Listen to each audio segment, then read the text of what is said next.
Jonathan White is one of the most successful businessmen today. He has built a powerful reputation in the business world, and many people admire and look up to him. His leadership, confidence, and determination inspire others to follow his example. Marami na siyang napatunayan. Maraming mga nagnanais sa sundan ng yapak niya. Ngunit sino nga bang mag-aakala na ang isa sa pinakamagaling na negosyante ang tinaguriang pinakamayaman at makapangyarihan sa mundo ng negosyo ay bigla na lamang babagsak dahil lamang sa nagtiwala siya sa maling tao. Tama nga sila, hindi lahat ay dapat mong pagkatiwalaan. Hindi lahat ay dapat mong hayaan na maging parte ng buhay mo. Dahil hindi lahat ng itinuturing mong kakampi ay kakampi rin ng turing sa'yo. Hindi lahat ay may malinis na hangarin sa'yo. Lalong hindi lahat ay nasa paligid mo at kunwari ay dumadamay sa'yo. Hangad pa na mapabuti pa. Dahil ang iba sa kanila, hinihiling at hinihintay lang ang pagbagsak mo. At minsan ang mas masakit pa, sila mismo ang dahilan kaya babagsak ka.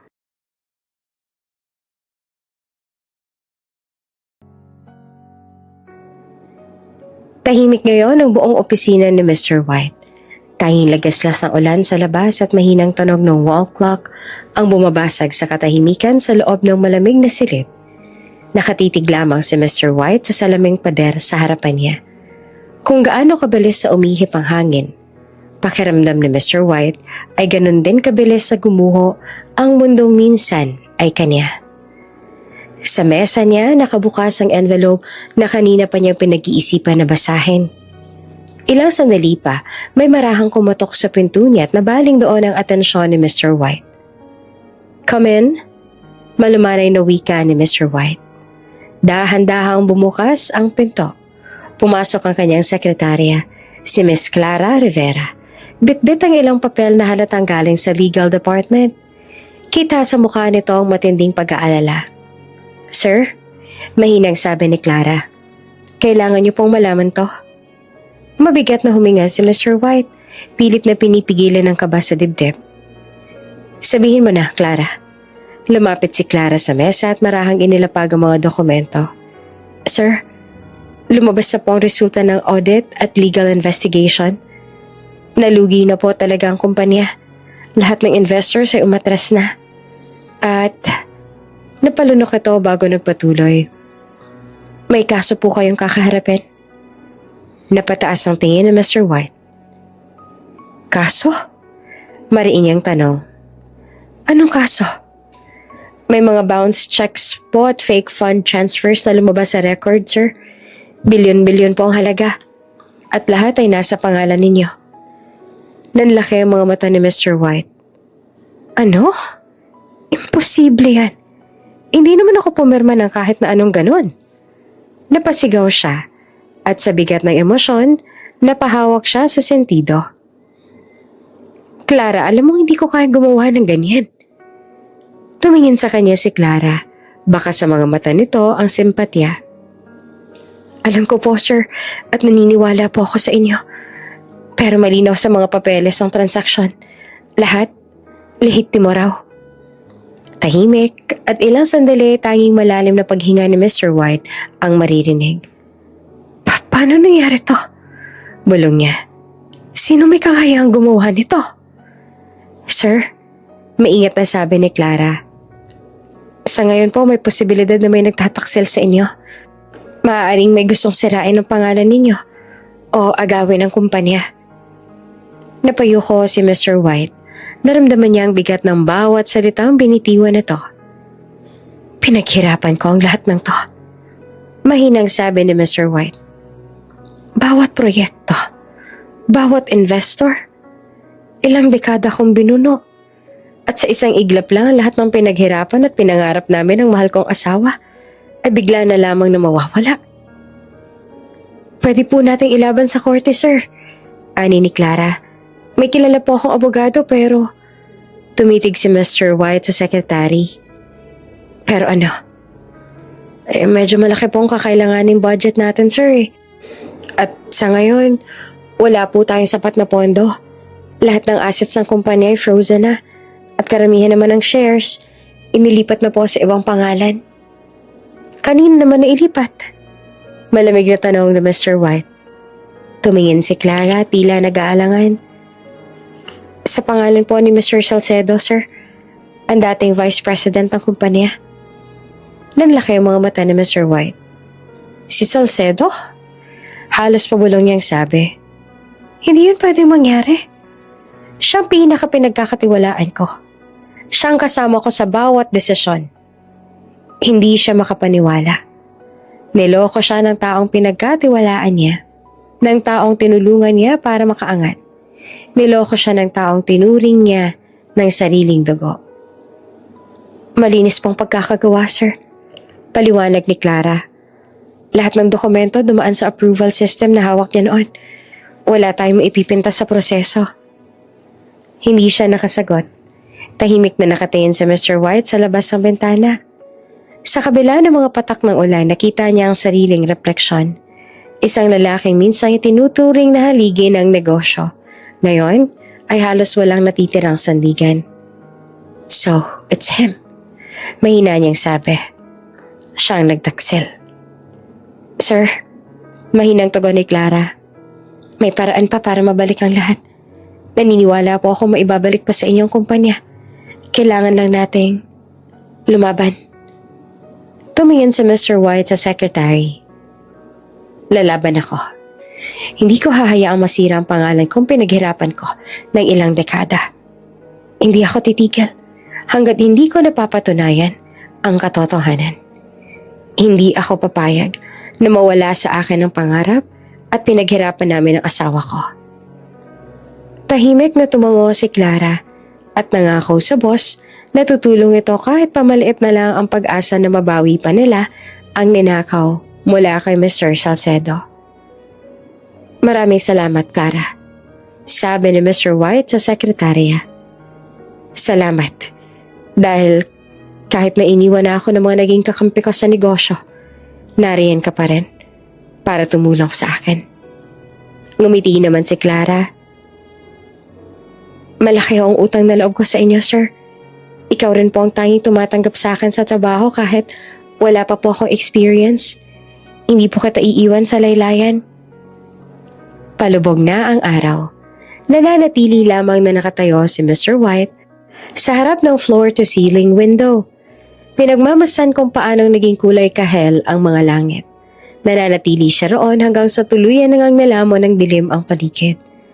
At ang dilim ay tila simbolo ng pagguho ng lahat ng pinagharapan niya. Ngunit sa ilalim ng dilim, isang pangakong binuo niya sa sarili.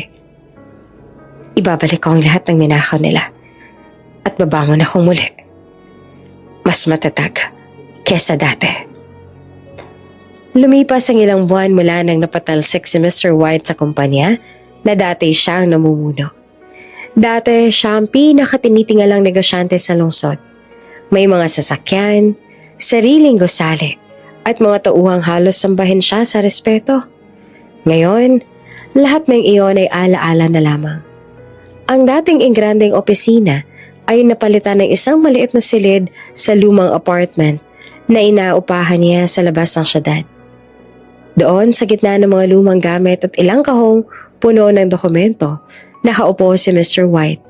Hawak ang lumang frame ng larawan ng kanyang dating kumpanya. Ganito na ba talaga ang katapusan ko? Mahinang sabi niya, halos bulong sa hangin.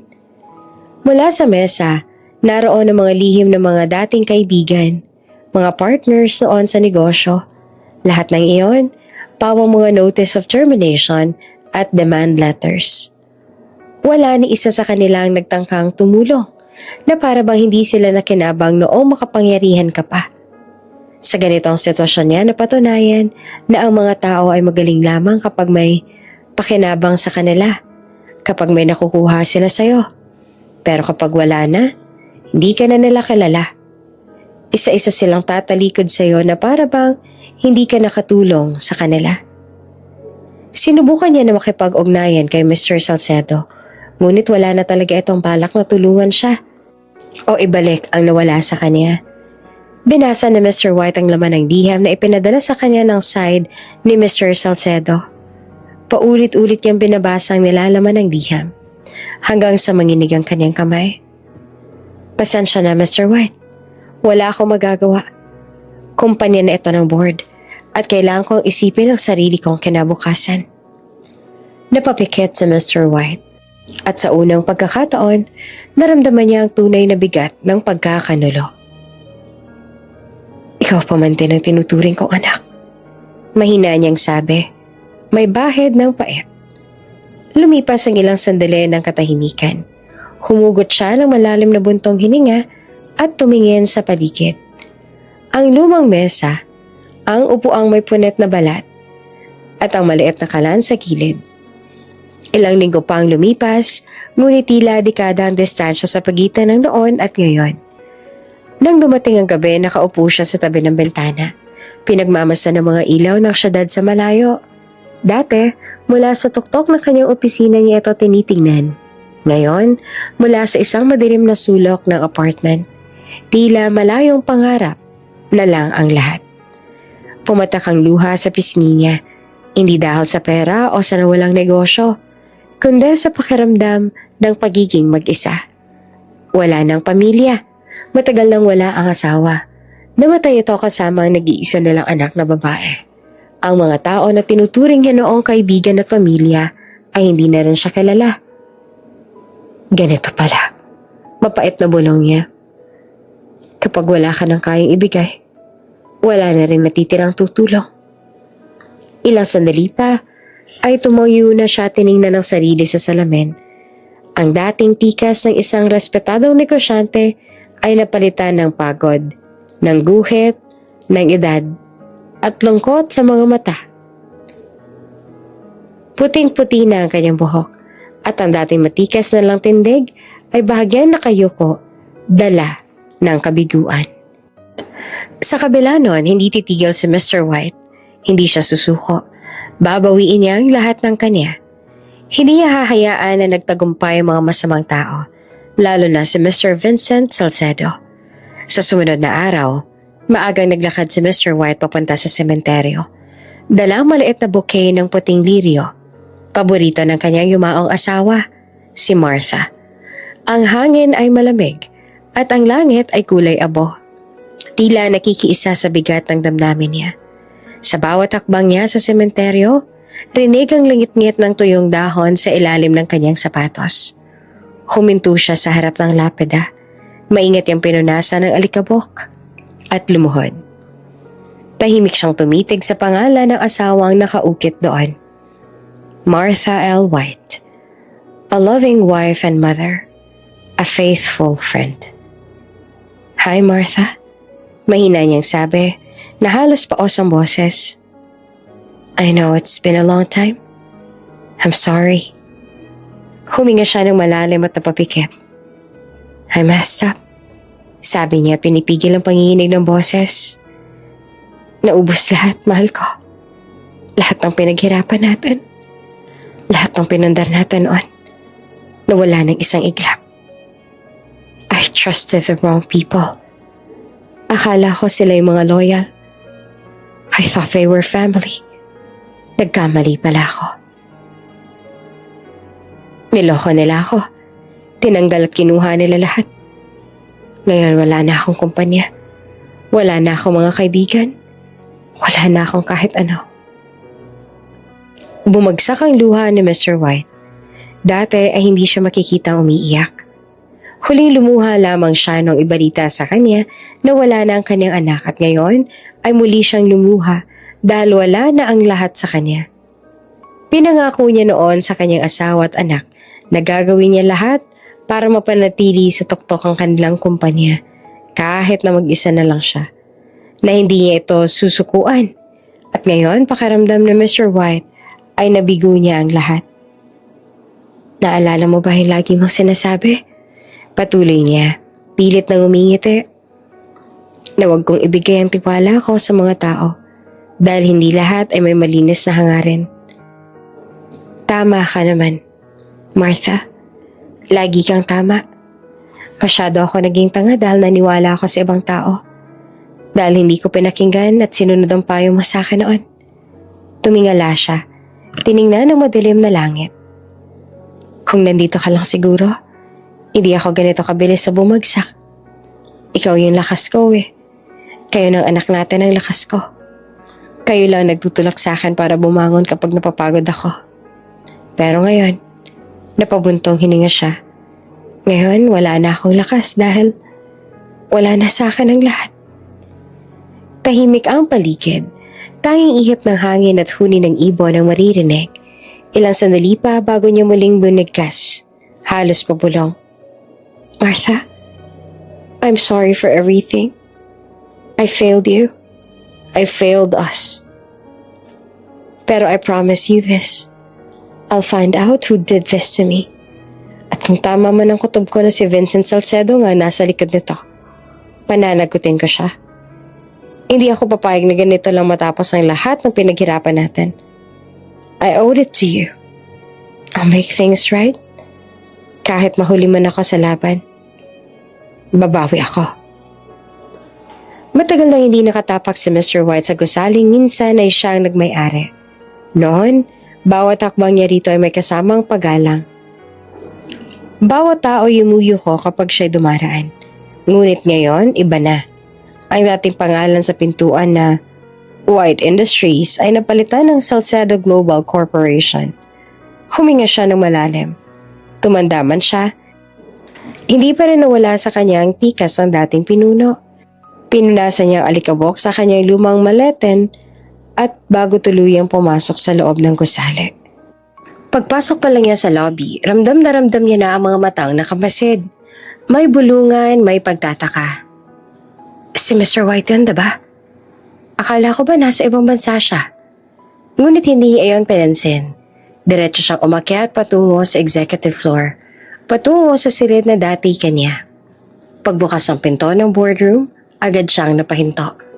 Nandoon ang mga taong minsan ay tinuring niyang kaibigan, kasama ang lalaking sumira sa kanya, si Vincent Salcedo, nakaupo sa upuang dati kanya. Tahimik ang lahat nang lumapit siya sa mesa. Si Vincent kalmado lang, nakangiti pero halatang may bahid ng pang-aasar sa mga mata. Mr. White, sabi ni Mr. Salcedo, this is quite unexpected. I believe, sagot ni Mr. White na matigas ang tono, I still have the right to attend meetings concerning my company. Sumandal si Vincent sa kinauupuan. May mapang-uyam ng ngiti sa labi. Your company? Yes, sagot ni Mr. White. Unti-unting lumalapit. This company was built with my blood, sweat, and years of sacrifice. Every brick, every cent, every name on that wall, they all came from me. And I won't stand by while you twist everything I worked for. Nagkatinginan ng mga board members. Tahimik ang lahat. Si Mr. Salcedo naman ay ngumisi lang. Mr. White, nito. With all due respect, you're no longer in a position to make such claims. The legal transfer has been made. The ownership is under my name now. Perhaps you should accept that your time has passed. Nangiinig man ang kamay ni Mr. White, hindi siya umatras. I may be old, Mr. Salcedo, but I am not useless. I led this company through crisis you can't even imagine. You think one forged document will erase that? No, not while I still breathe. Tumawa si Mr. Salcedo, papanlait. You speak as if this company cannot survive without you. The truth is, it already has.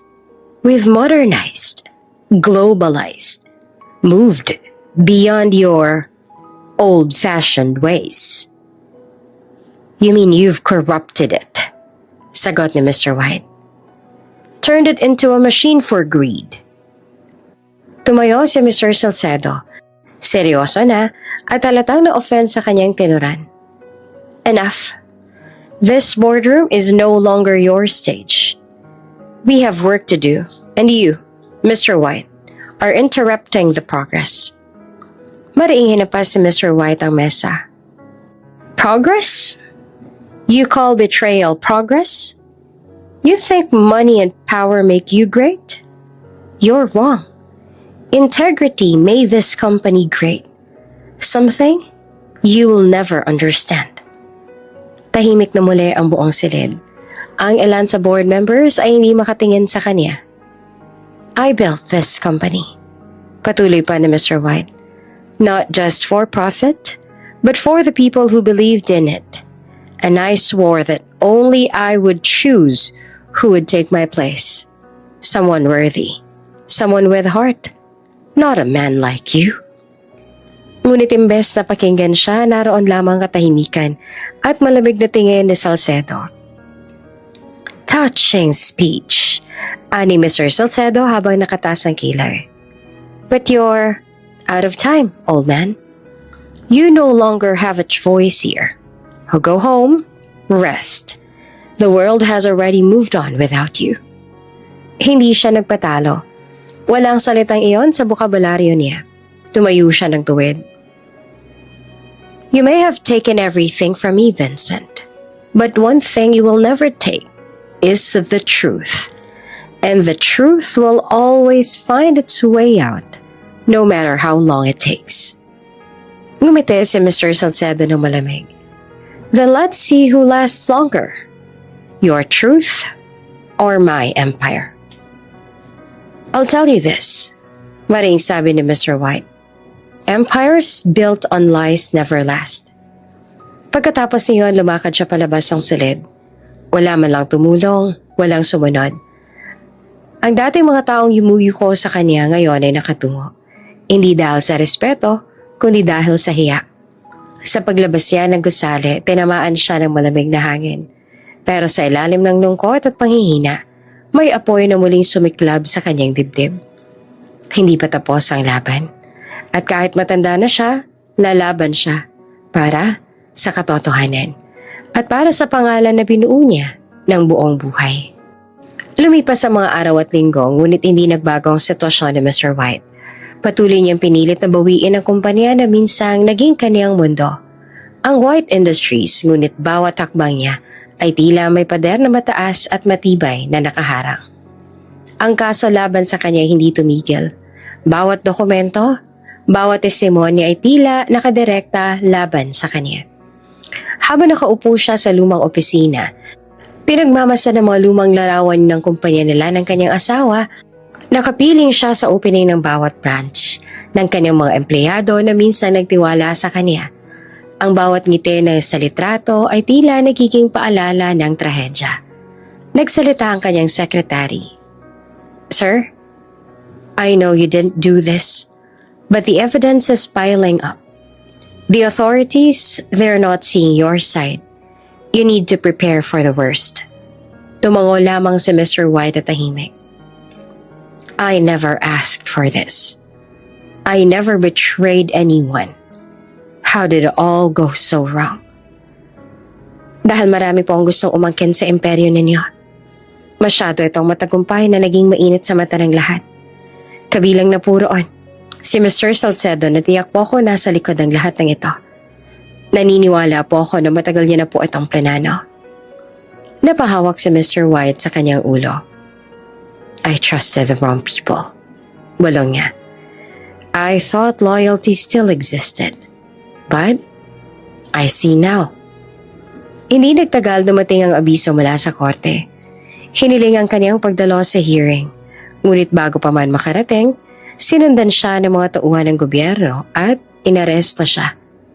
Sir, wait, this isn't... Ngunit wala nang nakinig. Sa loob ng kotse ng mga otoridad, nakatingin si Mr. White sa labas ng bintana. Ang kanyang mga mata ay puno ng lungkot. Ngunit sa ilalim ng mga iyon, may apoy pa rin. Ang apoy ng pagnanais ay pagtanggol ang sarili at bawiin ang kanyang pangalan. Habang papasok sa kulungan, binulong niya sa sarili. I didn't do this, and I will prove it. One way or another, I will rise again. Sa kabila ng pagkakakulong ni Mr. White, nanatili si Clara sa panig nito. Ito nag-asikaso ng lahat ng bagay na labis-labis sa pinagpapasalamat ni Mr. White kasi kahit papaano ay may karamay pa rin siya. Si Clara na lamang ang tanging naniniwala sa kanya at ito rin ang tanging tumutulong sa kanya ngayon. Sir, mahinahon nitong sabi. Dinalaw siya nito para magbigay ng ulat. I just got off the phone with our contacts. They said the investigation is getting more intense. The board is still blaming you for the bounce checks. Dahan-dahang napasandal si Mr. White sa upuan. Kita sa mga mata niya ang pagod, hindi lamang sa katawan kundi pati sa loob. Of course they are. Sagot niya ng malamig. It's easier to destroy me than to admit their own mistakes. Tahimik lamang si Clara habang inilapag ang mga papeles sa mesa. Pagkatapos ay tumikim ito. Parang nag-iipon ng lakas ng loob bago muling nagsalita. Sir? She began carefully. I think we need to hire a strong lawyer. Someone who can really fight for you. I've already started looking. Someone with a clean record and no connection to the company. We can't rely on anyone inside anymore.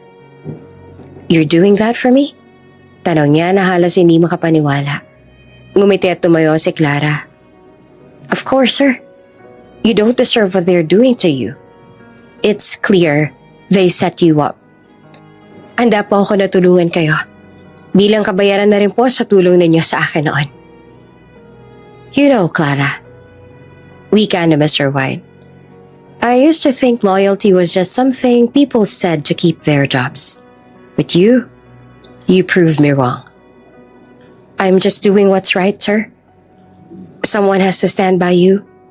Everyone else already turned their backs. Thank you. Taos puso niyang sinabi. You're the only one left I can trust. You're my only ally in this mess. Ngumiti naman si Clara, mahina ngunit totoo. Huwag po kayong mag-alala, sir. Tulad ng kung paano walang pagdadalawang isip na tinulungan niyo po ako at ang aking ama para makapagpa-opera siya. Tutulungan ko rin po kayo nang walang hinihinging kahit anong kapalit. We'll clear your name. And when that happens, they'll regret ever crossing you. Maraming salamat, Iha. Mabuti ang pagpapalaki sa iyo ng iyong mga magulang. At maswerte ako na ikaw ang naging sekretarya ko. At tinupad nga ni Clara ang pangako kay Mr. White. Naganap ito ng magaling na abogado na maaaring magtanggol sa kaso ni Mr. White. Kahit pabatid ni Clara na maliit lamang ang tsansa na manalo sila sa kasong ito, dahil wala ng kapangyarihan at yaman sa Mr. White, sinubukan niya pa rin. Malaki rin kasi ang utang na loob ni Clara kay Mr. White.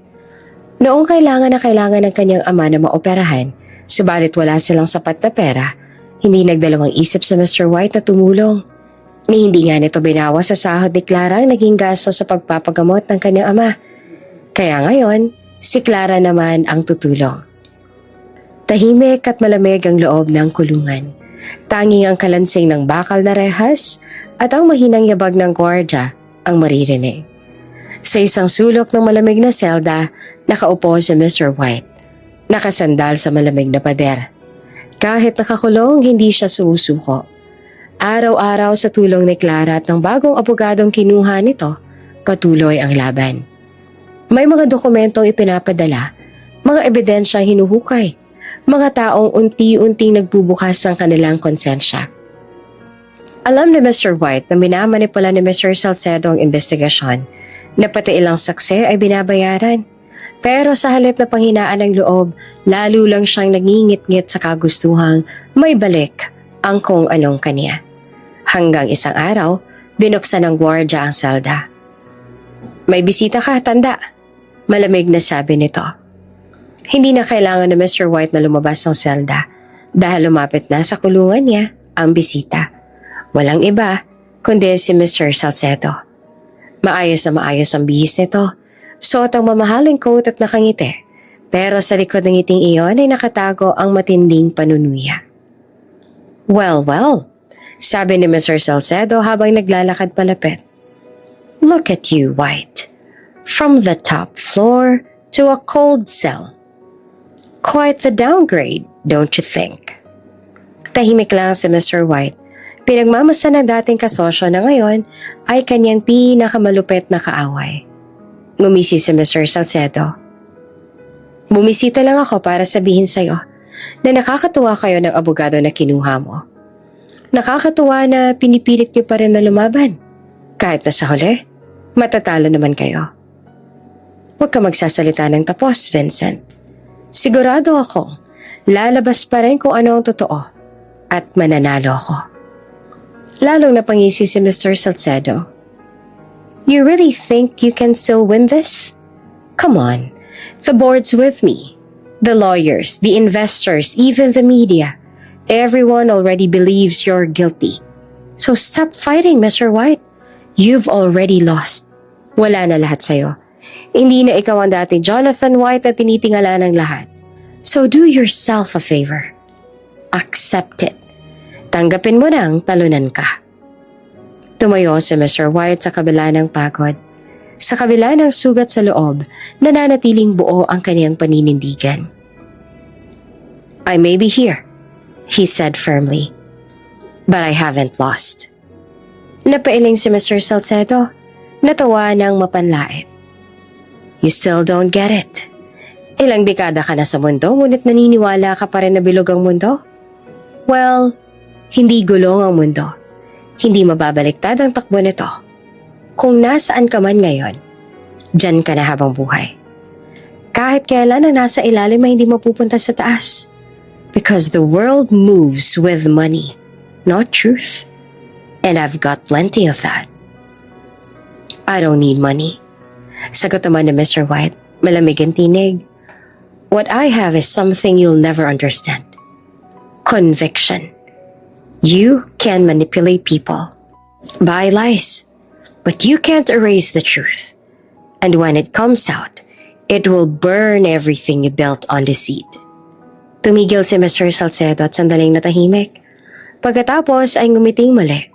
Mas mapang-uyam kesa kanina. Then burn, Mr. White. Let's see who survives the flames. Bago ito umalis, ay nilingon pa siya nito at siyang ginitian. You'll break eventually. Everyone does. No.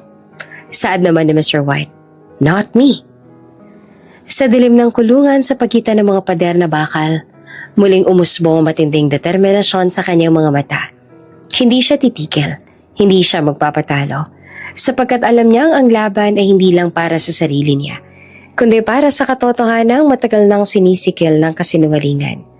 Ngunit tila tama ang sinabi ni Vincent na ang mundo ay umiikot sa pera dahil ilang araw matapos ang pagbisita nito sa kanya, kinausap sila ng abogado na humahawak sa kaso niya para sabihin na hindi na nito ipagpapatuloy ang pagkahawak sa kaso niya. I'm sorry, Mr. White, but I can't continue this case anymore. It's out of my hands now. Iyon lang ang tangi nitong sinabi. Walang mahabang paliwanag. At sa mga sandali na yon, alam ni Mr. White na binayaran din ito ni Vincent Salcedo para iwan siya sa ere at hindi na siya magkaroon ng laban pa. Sir, mahinahon na tawag ni Clara. Hindi naman agad sumagot si Mr. White. Ang mga mata nito ay tila wala ng buhay habang nakatitig sa pader. I heard about what happened. The lawyer, he withdrew from the case, didn't he? Tanong nito. Yes, sir. Sagot ni Mr. White na tila ba pinanghinaan bigla ng loob. Just like everyone else. Money talks, Clara. And Salcedo has too much of it. Sir, huwag niyo po sabihin yan. Sigurado po ako na hindi magtatagal at mananalo pa tayo. Mababawi niyo pa po lahat ng mga ninakaw sa inyo. Look around you, Clara. No one wants to help me anymore. No lawyer will take my case. No firm wants to be associated with my name. I'm done. He's won. Sandali silang tahimik. Nakatitig lamang si Clara sa matandang boss na dati ay pinakahinahangaan ng lahat. Kitang-kita ni Clara kung paano unti-unting nawawala ang pag-asa sa mga mata ni Mr. White. Iyon ang unang beses na nakita ni Clara na ganito ang boss. Sa mga sandali na yon, nakaramdam ng takot si Clara. Takot na baka tuluyan na nga itong sumuko. No, sir. Mariin na sabi ni Clara makalipas ang ilang sandali. He hasn't won. Not yet. Mr. White looked at her, eyes tired, questioning. And what do you suggest we do? We've lost everything. Huminga ng malalim si Clara. Then we start again. We find another way. If no one wants to help us, then we'll help ourselves. I'll look for evidence myself. I'll talk to the people who still believe in you. I won't let them bury you alive, sir.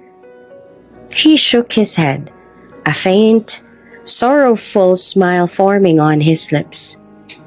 You shouldn't be doing this, Clara. You've already done too much. I don't want you to get dragged into this any deeper. But Clara's voice didn't waver. I made a promise, sir. Remember? Nangako rin po ako sa magulang ko, lalo na sa aking ama na tinulungan niyo noon. Naniniwala sila na mababawi ninyo ang lahat. And I mean it. Seryoso po akong tutulungan ko kayo. Sandali namang natahimik si Mr. White. Ang tinig ni Clara ay tila naging liwanag sa dilim ng selda. Sa bawat salita nito, parang may kumikislap na pag-asang pilit na bumabalik sa puso niya. Walang naging tugon sa Mr. White. Wala ring emosyon ang kanyang mukha. Tila ba naubos na natitirang alab sa puso ni Mr. White na babawi niya pa ang lahat. Sa loob ng kulungan, nakatingin lamang siya sa kawalan. Iniisip niya kung ano kaya ang reaksyon ng kanyang pinakamamahal na asawa at anak habang pinagmamasdan siya na nasa ganitong sitwasyon. Sa isip na Mr. White, baka sobrang disappointed sa kanyang mag-ina niya dahil natalo siya ng ganong-ganon na lamang. Sa kabilang banda ng lungsod, sa loob ng isang maliit at payak na cafe na madalas tambayan ni Clara tuwing matapos ang trabaho, nakaupo si Clara kasama ang matalik niyang kaibigan na si Winnie. Isang janitress sa cafe na iyon. Mahigit 1 taon na simula nang sila'y magkakalala at naging magkaibigan. Sa panahong iyon, naging sandalan na ni Clara si Winnie sa mga panahong wala siyang masabihan. Tahimik itong babae, mahinahon at may mabuting puso. Ngunit kapansin-pansin ang pagiging pribado nito. Bihira itong magkwento tungkol sa sarili. Maganda si Winnie, matangkad, maganda ang kutis, mukha nga itong artista, o kaya ay isang sikat na model. Napakaganda rin ang katawan nito. Para kay Clara, lahat ay maganda sa kanyang kaibigan. Minsan nga ay napapaisip si Clara kung bakit naging janitress ito at hindi naging modelo. Mukha lang masungit at intimidating ang dalagang si Winnie. Iyon bang presensya pa lang nito ay nakakakaba na? Ganon pa man ay mabait ito. At kahit hindi man ito ipahalata, masasabi ng sobrang talino nito sa uri pa lamang ng kilos at pananalita nito. Para kay Clara, may something sa kaibigan niya na hindi niya mawari kung ano. Pero kahit pa wala pang ginagawa si Winnie, napapahanga na talaga dito si Clara. Magkaharap sila nakaupo ngayon sa loob ng cafe. Kahit pa simple lamang ang suot ni Winnie at katatapos lamang ng trabaho nito, may something na talaga sa aura nito. Clara, sabi nito, pwede ba ako magtanong? Nag-angat ng tingin si Clara sa kaibigan. Oo naman, ano yan? Napapaisip lamang ako. Bakit ba nagtatrabaho ka pa rin kay Mr. White? Sa boss mo, hindi ba't bumagsak na raw siya at nakulong na? Walang-wala na siya. Wala nang pera at yaman niya. At sabi mo pa nga, wala naman siyang proper lawyer. Bukod pa doon, ay hindi ka naman sigurado kung masasahuran ka pa ba. Hindi ka ba nanghihinayang sa oras at effort mo? Wala ka naman kahit na anong mapapala. Bahagyang natahimik si Clara. Pagkatapos ay marahan itong umiti, puno ng alaala. Because you once helped me when no one else would. Parang sariling anak na rin ang turing niya sa akin, sagot ni Clara. Noong nagkasakit si Papa at walang-wala ang buong pamilya ko, hindi siya nagdalawang isip na tumulong. He paid for my father's treatment, and when I was just a temporary employee back then. Napatingin si Winnie at bahagyang nagulat. Ginawa niya yun? Tumango naman si Clara. Yes. He told me that good people deserve to be given another shot in life. And now that he's the one who lost everything, I can't just leave him. He needs someone to believe in him again. Everyone betrayed him, Winnie. People he trusted for years. Sandaling natahimik si Winnie. Tila may tumama sa kanyang mga salitang yon. Pinagmasdan ni Winnie ang kaibigan niya. Ang sinseridad sa mga mata nito. Ang tapang sa boses na kahit may halong pagod ay hindi nawawala. Pagkaraan ng ilang segundo, marahan siyang umiti. "You're a kind person, Clara," sabi ni Winnie. "Not many people would stay after losing everything. Sana nga may makatulong kay Mr. White na mabawi ang lahat ng ninakaw sa kanya. I can see how much he means to you." Ngumiti naman si Clara. "Sana nga, Winnie. I just want him to get his company back, to clear his name, to make things right again." Tumango si Winnie, ngunit sa likod ng tahimik ng ngiti, may aninong dumaan sa kanyang mga mata. Habang nagpatuloy silang mag-usap, dumula sa mga patak ng ulan sa bintana ng cafe. Sa katahimikan ng paligid, tila nagsimula ang isang bagong pag-ikot ng tadhana at sa mga salitang, "Sana may makatulong kay Mr. White," may lihim na pangako nakatago sa puso ni Winnie.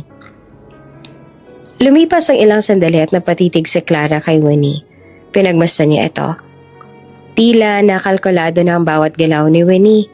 Napakahinhin itong kumilos. Sa bawat galaw, parang isang aristocratic. Hindi ito pala salita o pala kwento na kung ano, pero bawat sabihin nito, talaga namang may laman talaga.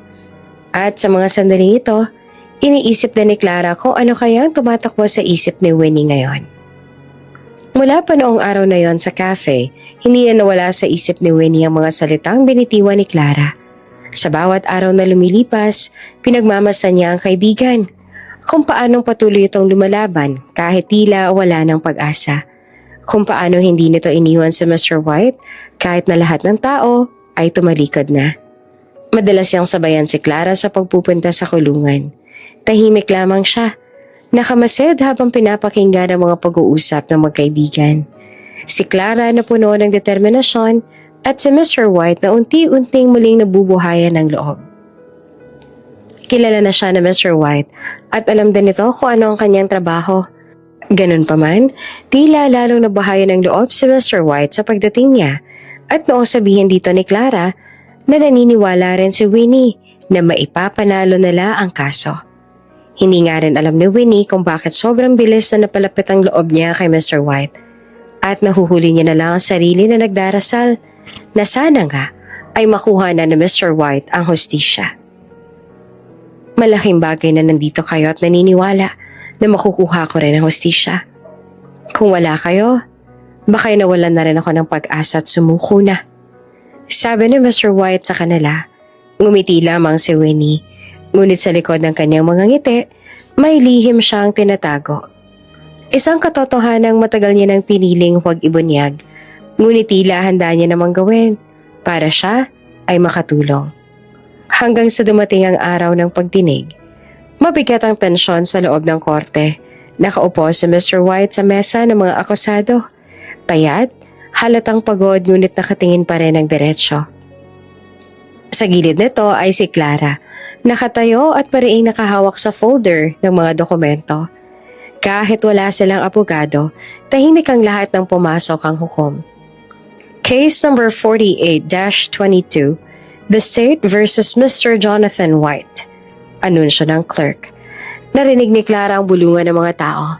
Mga matang puno ng pagdududa at pang-uuyam. Naroon din si Winnie. Tahimik lang sa kinauupuan ngunit nagmamasid. Habang binabasa ng hukom ang mga akusasyon, tumikim ang prosecutor at nagsalita ng may kumpiyansa. Your Honor, as we all know, the defendant has no legal counsel present today. We may proceed without representation since there's no lawyer willing to take his case. Bumagsak ang balikat ni Clara. Tila bumigat ang mundo. Napatingin ito kay Mr. White na pilit pinapakalma ang sarili. Ang mga kalaban ay nagbulungan. Ang iba ay natawa dahil sigurado namang mananalo sila dahil wala namang abogado ang may handang tulungan pa si Mr. White. Nagtagis ang panga ni Winnie dahil sa mga bulungan at nakakainis ng ngisi ng mga kalaban. Hindi na nakatiis si Winnie at bigla siyang tumayo. Ang boses niya ay malamig, ngunit matatag. I will be his legal counsel. Lahat ay napalingon. Maging ang hukom ay napahinto sa pagbabasa. Si Winnie, tahimik siyang naglakad papunta sa harapan. Dalang kumpiyansa at otoridad na tila ay hindi bagay sa isang simpleng janitress. Miss, who are you? Tanong ng hukom, may bahid ng pagtataka sa boses. Winnie met the judge's gaze, calm but firm. My name is Winnie Alcazar Nicolay. I am a lawyer from the United States of America. Nagulat ang lahat. Maging si Clara ay napasapo sa bibig. Hindi siya makapaniwala sa narinig. Winnie continued, standing tall, her posture exuding quiet strength. I've handled multiple high-profile cases overseas. I was the chief defense attorney in New York for 6 years, specializing in corporate fraud and criminal litigation. And if I may add, I have a consistent record of victories. Nabaling ang tingin ng lahat sa kanya. Ang mga bulungan ay agad na sumiklab sa loob ng korte. Ang dating tingin sa kanya bilang ordinaryong janitress ay napalitan ng paghanga at pagkagulat. Si Clara na halos maiyak sa tuwa ay bahagyang napangiti habang nakatingin sa kanya. Lumapit naman si Winnie sa dalawa na parehong hindi makapaniwala at pareho ring naiiyak na sa tuwa. Winnie, why didn't you tell me? Bulong ni Clara na nanginginig ang boses. Because Clara, Annie Winnie, I wanted to be sure. Now I am. Mr. White deserves someone who will fight for him. And I intend to do just that. Nakatitig lang si Mr. White sa kanya, hindi makapagsalita. Para bang sa unang pagkakataon, may liwanag na muling pumasok sa madilim nitong mundo. Sa oras na yon, nagbagong ihip ng hangin sa loob ng korte. Mula sa isang kasong walang pag-asa, biglang nagkaroon ng bagong direksyon. Isang laban na hindi lamang para sa hustisya, kundi para sa katotohanang matagal ng pilit na tinatabunan ng kasinungalingan. At sa harap ng lahat, tumindig si Winnie Alcazar Nicolay. Hindi na bilang isang simpleng janitress kundi bilang abogado. Isang magaling at kinakatakutan na abogado na siyang magtatanggol kay Jonathan White. Nag-umapaw sa ingay ang loob ng korte. Halos hindi naman makapaniwala ang lahat sa revelasyong narinig nila. Ang janitress na kasama ng sekretary ni Mr. White ay isa palang kilala. Si Winnie Alcazar Nicolay, ang sikat na abogadong nakilala sa Amerika bilang isa sa pinakamahusay na legal defenders sa corporate cases. Ang mga kalaban ni Mr. White, lalo na si Mr. Salcedo ay napahinto sa kanilang kinauupuan.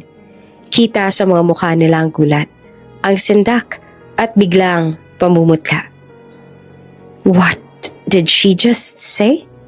Bulong ng isa sa mga abogado ni Mr. Salcedo. Halatang hindi makapaniwala. She's that Winnie Nicolay? The one who defended the Grayson case in New York? Tumangong isa pa. Halos pabulong na parang takot. Yes, and she won that one flawlessly. Samantala, si Mr. White naman ay napangiti. Nagpasalamat si Mr. White kay Winnie. Mr. White, akong bahala sa inyo. I will make sure to win this case for you. Ang kanyang tono, walang bahid ng pag-aalinlangan o pagdududa. Iyon ang boses ng isang taong sanay sa laban. Ng isang mandirigmang bumabalik sa larangang matagal niyang iniwan. Muling nabuhay ang pag-asa sa mga mata ni Clara. Hindi nito mapigilang mapangiti at iyak. Thank you, mahinang sabi ni Mr. White, for standing up when everyone else walked away.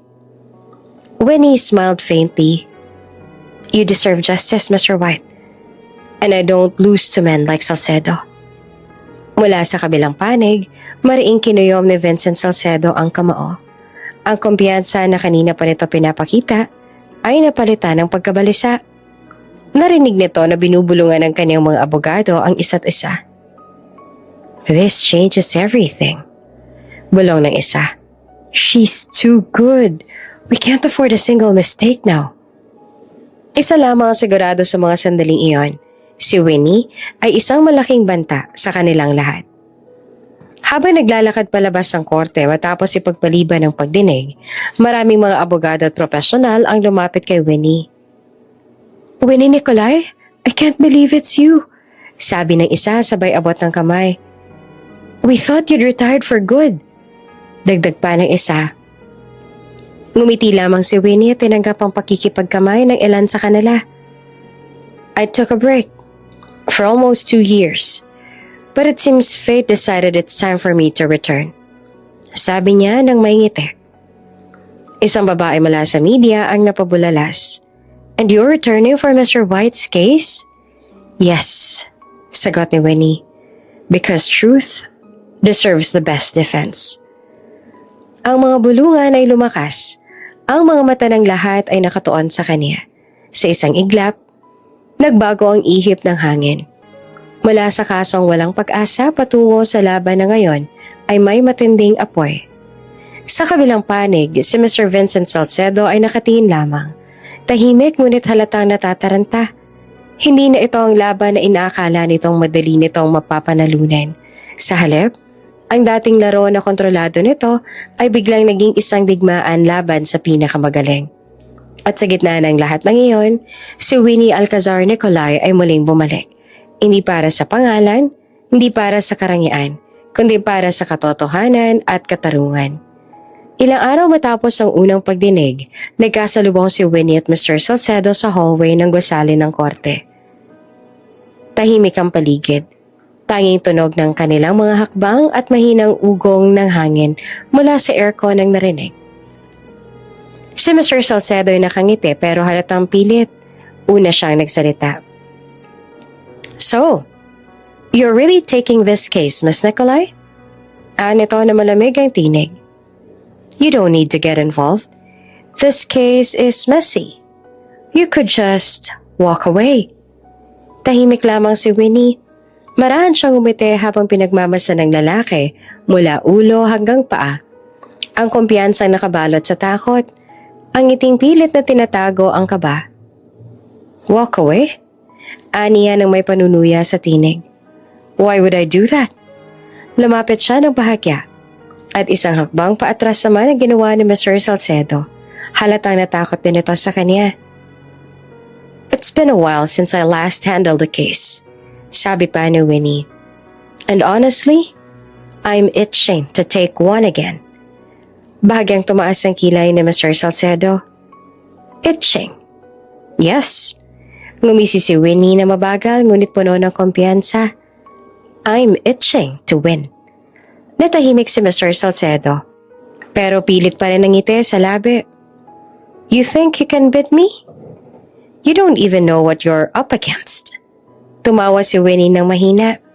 Isang tawang may halong pang-uuyam at paninigurado. "Oh, I think I do," sabi niya. "And just in case you've forgotten who I am, I'm sure you've heard a lot about me." Ngumisi pa siya bago nagpatuloy. "I don't let things slide, Mr. Salcedo. Wala akong pinapalampas kahit anong laban." Matapos ang ilang segundong katahimikan, nagbago ang tono ng kanyang boses. Mula sa magaan patungo sa mabigat, puno ng otoridad. "I always win." Walang nasabi si Mr. Salcedo. Ang ngiti nitong kanina ay unti-unting napawi. Sa unang pagkakataon, makikita sa mga mata nito ang bahagyang pag-aalala at takot. Pagkatapos noon ay tumalikod si Winnie. Tahimik ngunit matikas ang kanyang mga hakbang, kumalansing sa marmol na sahig na parang tunog ng babala. At sa isip ni Mr. Salcedo, tumatak ang huling salitang narinig nito mula sa kanyang isang pangako.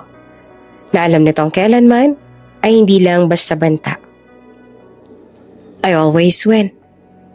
Madaling araw na, tahimik ang buong silid maliban sa parahang paglipat ng mga pahina at tikatik ng ulan sa labas ng bintana. Nakaupo si Winnie sa harap ng mesa, napapaligiran ng mga folder, legal documents at ebidensyang iniharap ng kampo ni Mr. Salcedo laban kay Mr. White. Matagal niya nang hindi naramdaman ang ganitong klase ng adrenaline, ang excitement ng paghahanap ng katotohanan. Mula nang bumalik siya, alam niyang hindi magiging madali ang kasong ito. Pero hindi rin siya kailanman natakot sa mahirap. Sa kabilang dulo ng silid nakatulog na si Clara, pagod sa kakasuri ng mga papel. Napangiti si Winnie at binigyan ito ng kumot bago muling bumalik sa mesa. "Let's see what you've been hiding, Mr. Salcedo," bulong niya. Sabay buklat ng isang makapal na folder na may label na Financial Records, White Enterprises. Habang binabasa niya ang mga statement, may napansin siyang kakaiba. May mga transaction na hindi tumutugma sa mga petsang nakasaad sa mga kontrata. Oops! May break muna. Gusto mo bang ma-shoutout dito sa channel ni Ate Jane? Mag-comment lang ng lesson you learned from the latest story uploaded. Dahil pipili kami ng isang best comment of the day para i-shoutout sa susunod na upload. Kaya huwag kalimutang mag-iwan ng lesson you learned after you watch this video. Maraming salamat! Shoutout nga pala kina Marilyn Mayanilio from Paliparan, Dasmariñas, Cavite, Jenny Dorado from Saudi Arabia, at Elna Marquez from Iloilo City. Sa ating mga taga-subaybay, paki-comment naman po sa baba kung taga saan kayo para alam ko kung hanggang saan umaabot ang mga kwento ni Ate Jane at para ma-shoutout ko kayo sa mga susunod pa nating mga kwento. Maraming salamat sa pakikinig.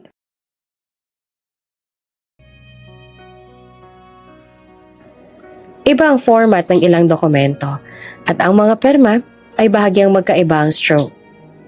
Wait, bulong niya. Pinangbasta niyang mabuti ang mga perma ni Mr. White. Sa unang tingin, pare-pareho. Pero, sa mata ng isang abogadang sanay sa detalye, may halatang forgery. This one's a copy. Aniya habang unti-unting lumalalim ang kanyang tingin. And this was never notarized. Habang tumatagal, mas lalo lang niyang nakikita ang mga inconsistency, mga bahid ng pagmamadali, ng panluloko, ng manipulasyon. Ilang sandali pa pumasok si Mr. White, pagod at tila nawala ng pag-asa. "Miss Nicolay," mahina niyang tawag. Hindi ko na alam kung may pag-asa pa ba talaga. Lahat ng abogado tinalikuran na ako. Wala nang naniniwala sa akin. Ngumiti naman si Winnie. Hindi inalis ang tingin sa mga dokumento. "Then it's a good thing I don't rely on beliefs, Mr. White," sagot niya. "I rely on facts." Tumayo siya at nilapitan ng matanda, bitbit ang ilang papel. "These documents," itinaas niya ang hawak. "They've been tampered with. Someone altered the records, forged your signature, and filed false statements to make you look guilty." Nanlaki ang mga mata ni Mr. White. "You mean?" "Yes." Mahinahon pero matatag na sagot ni Winnie. "You were framed." Tahimik ang silid. Tanging ulan na lang maririnig sa labas. Pero sa loob ni Winnie, may umuusbong na apoy. Apoy ng determinasyon at hustisya. "Mr. White," aniya sabay diretso ng tingin. "I told you I always win. And now, I've found the crack in his wall." Napangiti siya, malamig ngunit puno ng tiwala. "It's time we make him fall." Maagang gumigising si Winnie, tulad nga lang ng araw ngayon. Nakasuot siya ng simpleng coat at may suot na dark glasses habang nakatayo sa labas ng isang maliit na cafe sa Quezon Avenue. Hindi siya maaaring makilala ng kahit sino, lalo't alam niyang binabantayan ng mga tao ni Mr. Salcedo ang bawat galaw ni Mr. White. At ngayon, pati na rin siya. Habang nakaupo sa loob, tahimik niyang binuklat ang maliit na notebook. Doon nakasulat ang mga pangalang nakuha niya mula sa mga dating dokumento ng kumpanya, mga dating empleyado, mga taong tinanggal, tinakot o tinanggalan ng boses. "If I want to win this case," bulong niya sa sarili, "I need to find someone who knows what really happened behind those transactions." Lumapit ang waiter at tahimik na inaabot ang kape.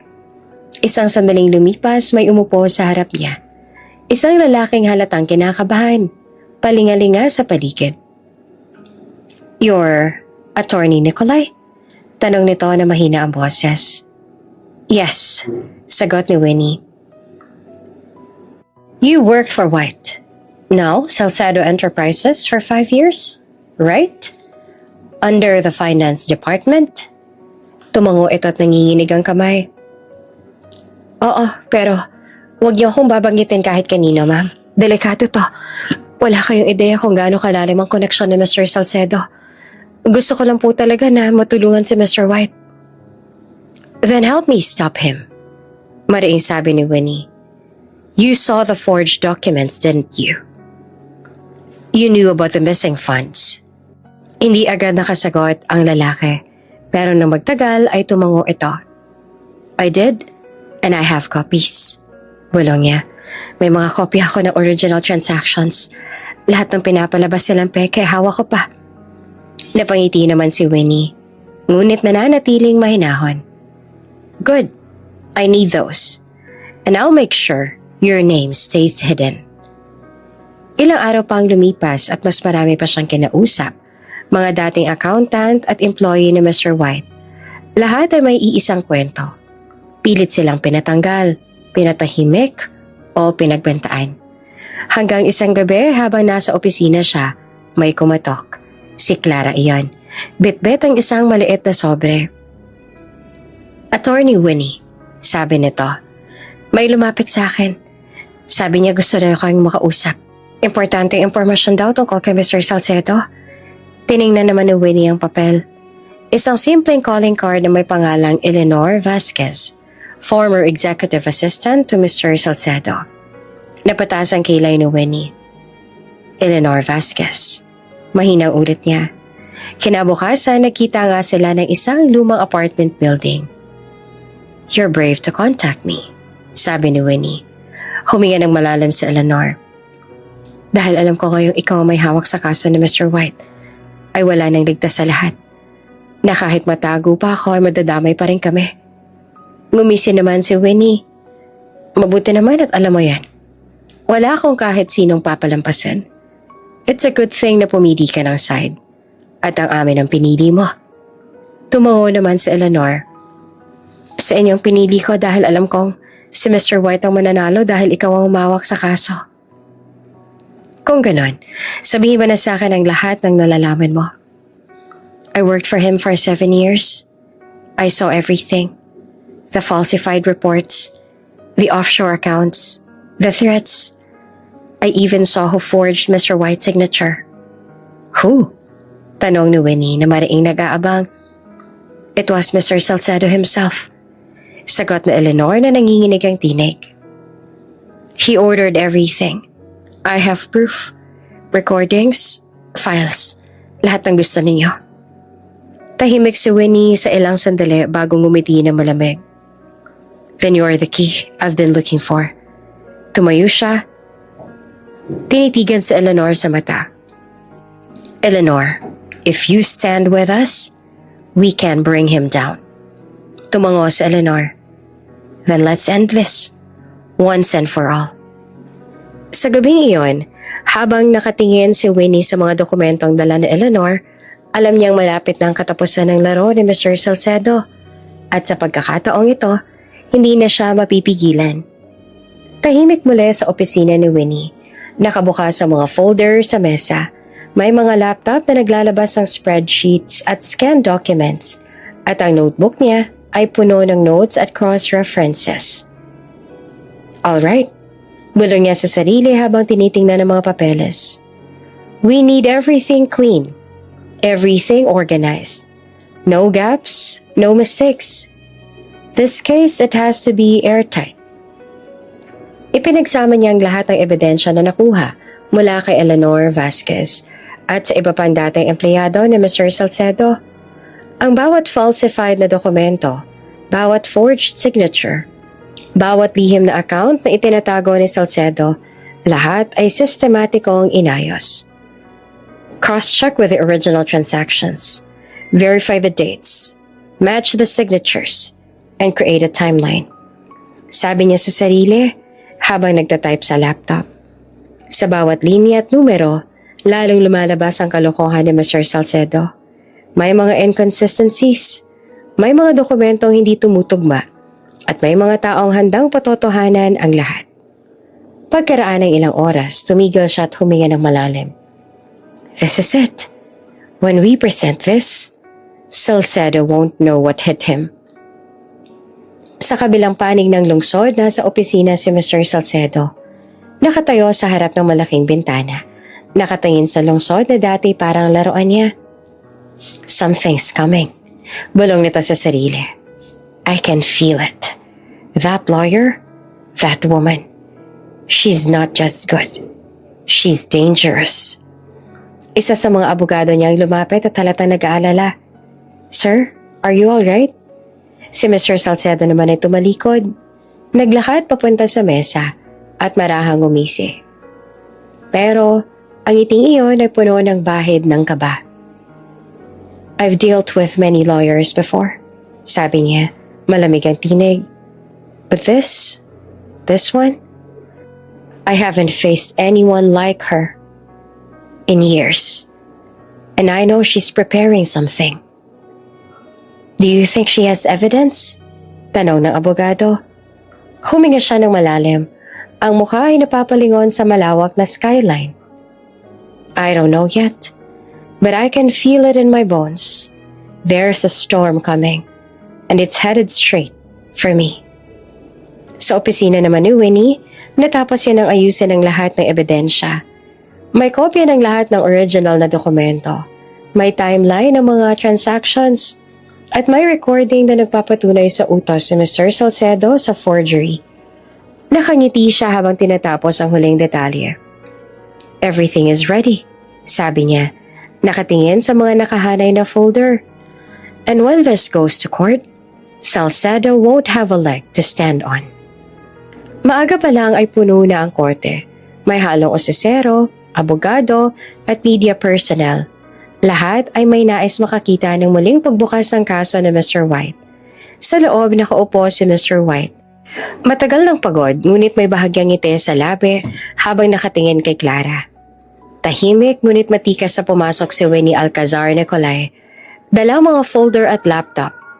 Ang mga mata ng lahat ay agad na tumutok sa kanya. Ang dating tahimik at pribadong babae na ngayon ay naglalakad na may otoridad, taas noo at tiyak ang bawat hakbang. Tumayo siya sa harap ng hukom at ng korte.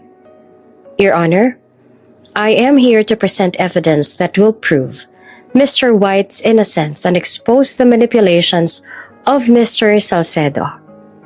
Winnie unfolded the first set of documents, carefully laying them on the table. These are the original financial transactions, paliwanag niya. You will notice several inconsistencies between these originals and the record submitted as evidence against Mr. White. Binuksan niya ang laptop at ipinakita ang mga scanned files at highlighted signatures. Notice the forged signatures, the altered dates, the missing notarizations.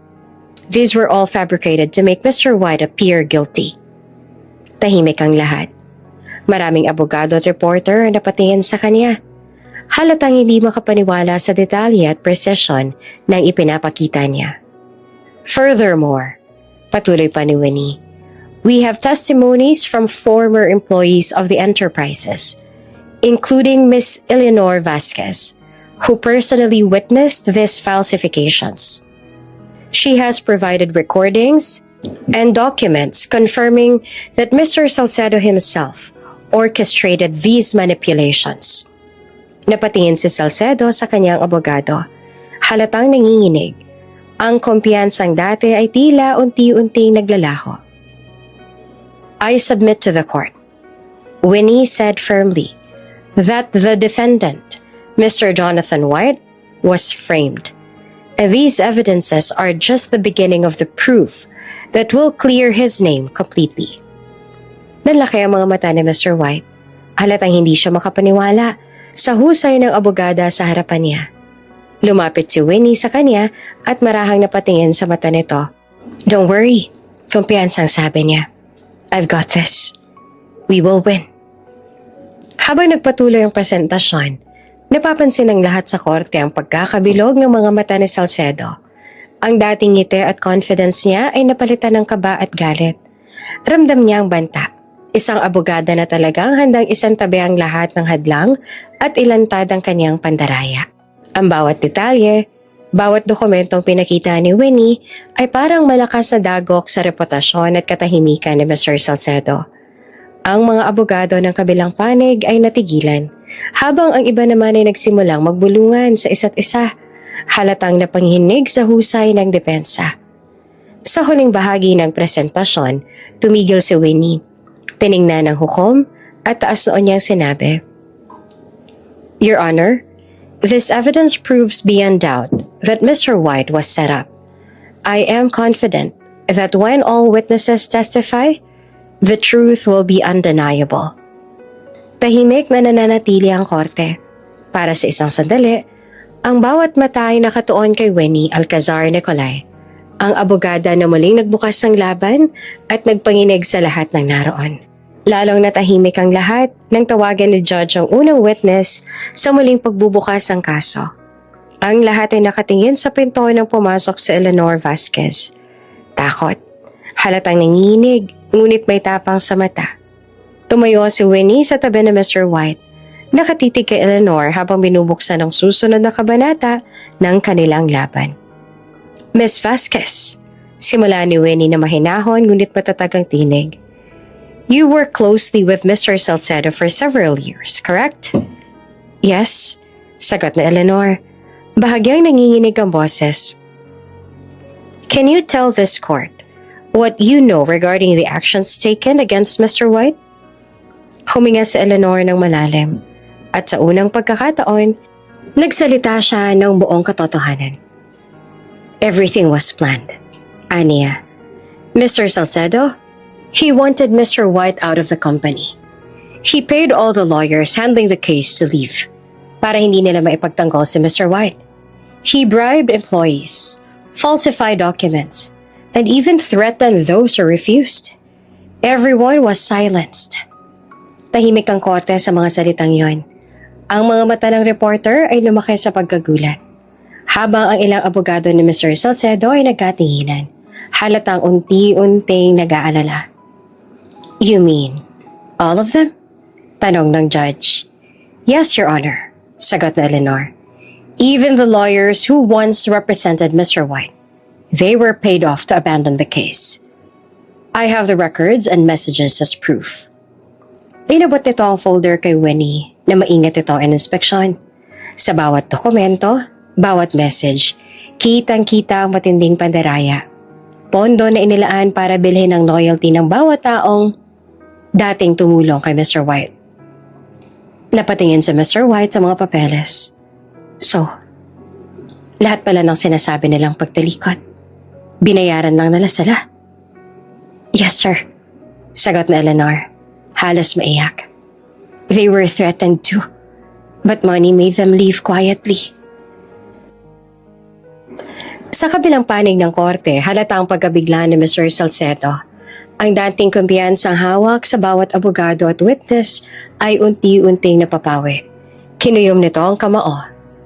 Ang mga mata ay nanilisik at naramdaman ninyo ang malamig na pawis sa likod ng kanyang leeg. "This can't be happening." Bulong ni Mr. Salcedo sa sarili. Pilit tinatago ang kaba. She has proof. Everything." Habang nagpapatuloy sa Eleanor, sa testimony, lalong nagiging malinaw ang pandaraya. Ang forged documents, ang bribery, at ang lahat ng manipulation sa ginawa ni Mr. Salcedo upang sirain si Mr. White. "Your Honor," sabi ni Winnie, nakatayo at may kumpiyansang boses, "this testimony confirms what our evidence has already shown. Mr. Salcedo systematically manipulated and bribed every person to falsely accuse Mr. White. The truth is now undeniable." Napahinto si Mr. Salcedo sa kanyang mga salita, walang magawa, at naramdaman niya ang unti-unting pagbagsak ng kanyang imperyo sa harap ng korte. Ang dating laro na kontrolado niya, ngayon ay unti-unti nang lumalapit sa kanya ang katotohanan. Si Mr. White sa kabila ng pagkabigla ay huminga ng malalim. Damang-dama ang muling pag-asa. Sa tabi nito ay si Clara na bahagyang ngumiti. At sa mata niya ay kitang-kita ang pasasalamat kay Winnie. Your Honor, panimula ni Winnie na tahimik ngunit matatag. The evidence presented and the testimonies from the former employees, including Miss Eleanor Vasquez, conclusively prove that Mr. White was wrongfully accused and framed. Napabuntong hininga sa Mr. Salcedo, pilit pinipigil ang galit at kaba. Tumayo siya, diretsong hinarap ang uko. Your Honor, these allegations are baseless. Sabi nito na may halong pang-uuyam sa tinig. These so-called witnesses? How can we be sure they're telling the truth? They were once employees of Mr. White's company. They have nothing to gain except revenge. Ngunit tahimik ang korte. Ang mga mata ng lahat ay nakatuon sa kanya, lalo na kay Winnie na nakatayo ng taas noo. Hawak ang stack ng mga dokumento at laptop. Winnie calmly looked at Salcedo and replied, Revenge? No, Mr. Salcedo. This is justice. Every document here is verified. Every testimony is supported by proof. Look at this, she said, projecting a folder onto the screen. These are the original transactions. Compare them with the falsified ones you submitted. Dates, signatures, notarizations, all manipulated. You bribed lawyers to leave. You silenced employees. You altered records. And now, it all comes to light. Marahang na palingon si Mr. Salcedo sa kanyang abogado. Halatang natatakot. What? How did she? She's meticulous. Bulong ng isa sa kanyang mga lawyers na halatang natutulala. Your Honor, patuloy pa ni Winnie. The recordings and documents submitted by Ms. Vasquez corroborate everything. Every action you took to destroy Mr. White's reputation was intentional, and every piece of false evidence is now exposed. Mr. Salcedo, do you have any response? Tumigil si Mr. Salcedo. Nawalan siya ng salita. Ang dating kumpiyansang hawak ay unti-unting naglalaho habang pinapakita ni Winnie ang detalye ng bawat pandaraya. Ang mga dati niyang sinisiguradong witness at lawyers ay tahimik na nakatingin. Walang matibay na depensa. You thought you could silence the truth, Mr. Salcedo? Sabi ni Winnie habang nakatuon ng tingin kay Mr. Salcedo. But the truth cannot be bought or hidden. Every lie you built is crumbling now. Your Honor, panimula ni Winnie, we have presented irrefutable evidence that Mr. Jonathan White was framed by Mr. Salcedo. Every falsified document, every bribed lawyer, every manipulated testimony was orchestrated to destroy his reputation and take control of his company. Pinakita niyang muli ang mga dokumento sa projector, kasama ang recordings, email threads at testimonya ng mga dating empleyado. The court has seen how meticulously Mr. Salcedo attempted to cover up his crimes. And yet, here we are. Truth cannot be hidden. Mr. White is innocent, Your Honor. Innocent of all charges. Tahimik ang lahat, habang ang mga mata ng hukom ay nakatuon sa bawat salitang binibitawan ni Winnie. Ang mga abogado ni Mr. Salcedo ay halatang nawala ang dating kumpiyansa. Winnie stepped closer to the table where Mr. White sat. Mr. White, she said softly, it's time for the truth to shine. You have been wronged, but today, justice will be restored. Tumayo si Mr. White, bagamat pagod at emosyonal. Ang buong korte ay napatingin sa kanya. I've waited a long time for this day, sabi nito na halos nanginginig ang boses. For everyone who believed I was guilty, I am grateful for those who still stood by me. And for you, Miss Nicolai, I have no words except thank you. Ngumiti si Winnie at binigyan siya ng mahinang nod bilang sagot. Let the court decide, she whispered. Binasa ng judge ang hatol, tahimik na naghihintay ang lahat. Si Mr. Salcedo, si Mr. White, si Clara, at pati ng media at iba pang abogado. After careful review of all evidence, testimonies and documentation presented in this court, anunsyo ng judge, this court finds Jonathan White innocent of all charges.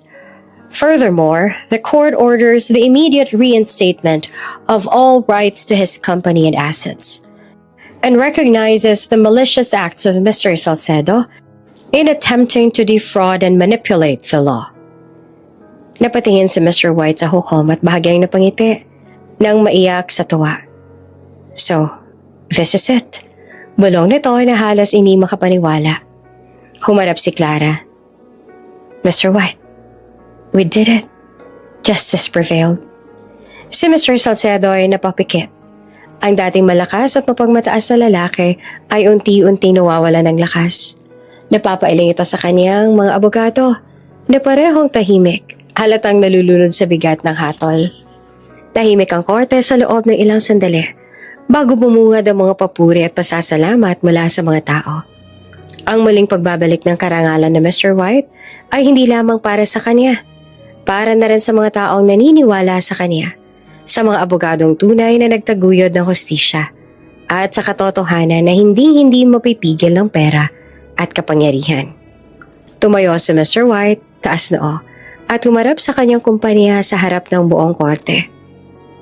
Today, sabi niya na malakas at malinaw, I reclaim what is rightfully mine and vow to never forget those who stood by me. Tumingin si Mr. White kay Winnie na puno ng emosyon. Winnie, I don't know how to thank you enough. Sabi niya na may bahagyang luha sa mata. You didn't just fight for my case. You restored my life, my company, my dignity, and I am forever grateful. Ngumiti si Winnie, kalmado at mahinahon ngunit may kapangyarihan sa boses. I did only what was right, she replied. It wasn't about thanks, it was about justice. Tumalikod siya sandali. Tinitingnan ni Mr. Salcedo.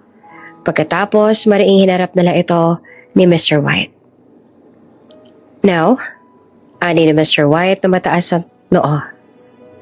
It's your turn. You will face the consequences of your actions, because evil will never triumph over goodness. Never. Napatingin si Mr. Salcedo sa kanya, halatang galit at frustrated. This isn't over. Galit itong sigaw, pilit na pinipigil ang sarili. Ngunit walang tumugon. Wala na makakaligtas sa hatol at ebidensyang nakaharap. Ang dating kapangyarihan ay tuluyan ng nawala at siya ay haharap sa pagkakakulong at hustisyang matagal nang pinabayaan. Justice is served. And now, you can finally live without fear, Mr. White. Tumalikod sila sa korte habang si Mr. Salcedo ay papalayo, galit at napipilitang tanggapin ang kapalaran. Ngunit sa bawat hakbang ni Mr. White, ramdamang bagong simula. Isang buhay na malaya, puno ng katarungan at walang takot. At sa unang pagkakataon matapos ang lahat, tahimik silang naglakad palabas ng korte. Alam na ang kanilang laban ay tapos na at ang kabutihan ay nagtagumpay. Tahimik ang gabi sa bahay ni Clara. Nakaupo sila ni Winnie sa maliit na sala. May tasa ng mainit na tsaa sa mesa. Winnie, I still can't believe it, sabi ni Clara. I mean, you're really an amazing lawyer. Matagal na tayo magkaibigan, and yet I'm still surprised by your skills. Napangiti naman si Winnie sa kanyang sinabi, bahagyang napapaluha sa halong dala katiwaga. Thanks, Clara.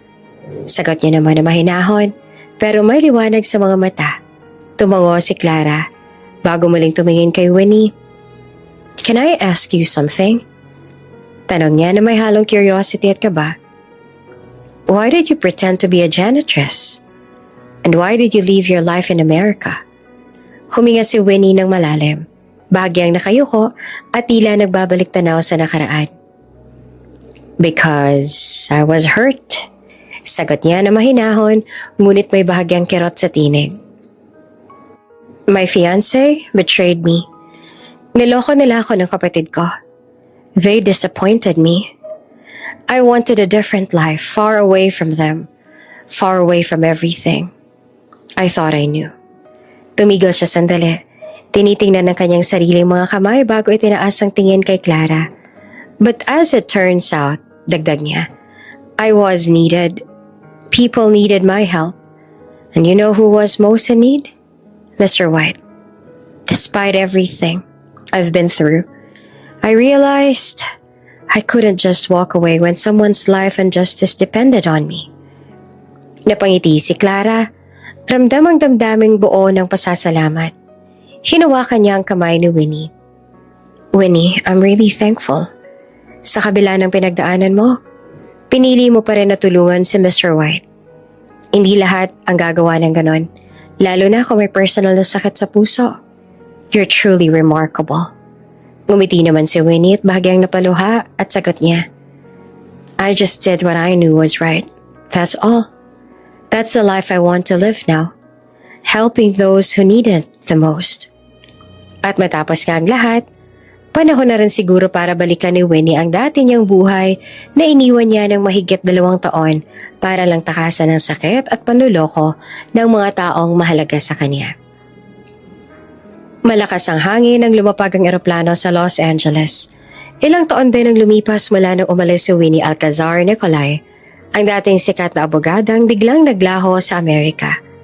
Ngayon, matapos niyang ipanalo ang isa sa pinakamalaking kaso sa Pilipinas, muling umingay ang pangalan niya sa buong mundo ng batas. Muli siyang tinawag ng mga kilalang firm at maging ang media upang humarap sa mga panayam. Ngunit higit pa sa karangalan, may ibang dahilan kung bakit siya umuwi. Isang tahimik na paghaharap sa nakaraan na matagal niya nang tinatakasan. Pagdating sa lumang bahay nila sa Beverly Hills, agad niya nakita ang mga pamilyar na mukha.